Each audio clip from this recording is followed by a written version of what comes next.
என் பேர் ஜெகதீஷ் பாபு, சென்னையிலேருந்து தான் வர்றேன். நான் மறைமலையில் போகிறதுக்காக ஆக்சுவலாக வந்தேன். ஃபர்ஸ்ட் சர்வீஸ் சொன்னாங்க, அதனால பொத்தேரி தான் ஸ்டாப்பிங், அதனால தான் பொத்தேரி ஒரு டிக்கெட் வாங்கியிருக்கேன். ஸோ இது மிகவும் வரவேற்கத்தக்கது. இன்றைய காலகட்டத்தில் பார்த்தீங்கன்னா வளரும் சமுதாயத்துக்கும் சரி, சீனியர் சிட்டிசனும் சரி, இந்த மாதிரி போக்குவரத்து மிக அவசியம், தேவை. ஸோ இந்த வாய்ப்பளித்த அரசாங்கத்துக்கும் மாநில மைய அரசாங்கத்துக்கும் என்னுடைய மனமார்ந்த நன்றியை தெரிவித்துக் கொள்கிறேன். ட்ரெயின் டீட்டெயில்ஸ் பார்த்தீங்கன்னா சாதாரண அதுக்கும் ஒரு 5-6 மடங்கு கிட்டத்தட்ட அதிகங்க தான். ஆனால் ஏசி மெயின்டெனன்ஸ் அதெல்லாம் பார்க்கும்போது ஸோ நார்மல் தான், ஓகே தான், வரவேற்கத்தக்கது தான்.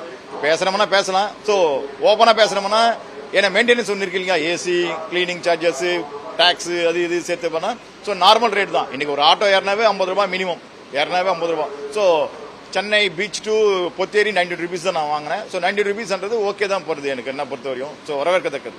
என் பேர் பாலாஜி. நான் ட்ரிப்ளிகேட்ல இருக்கேன். ட்ரிப்ளிகேட்லேருந்து இந்த ட்ரெயினில் ட்ராவல் பண்ணுறதுக்காகவே இப்போ வந்திருக்கேன். இந்த ட்ரெயின் எப்படி இருக்குது அப்படின்னு சொல்லி பார்க்கலான்னு வந்தேன். ஆனால் ட்ரெயின் வேறு லெவலில் நல்லா டீசெண்டாக இருக்குது. அது மட்டும் இல்லாமல் உள்ளே வந்ததுமே அந்த கூலிங்னஸ் ரொம்ப தெரிஞ்சுது.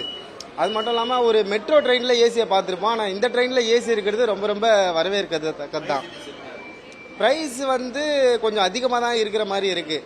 ஏன்னா நம்ம நார்மலாக இங்கேருந்து மாம்பழம் போனோன்னா 5 ரூபாயில் போயிடுவோம். இப்போ இதில் ட்ராவல் பண்ணுறதுக்கு 40 ரூபாய் ஆகுது. அது கொஞ்சம் அதிகமாக இருக்கிற மாதிரி தான் ஃபீல் ஆகுது.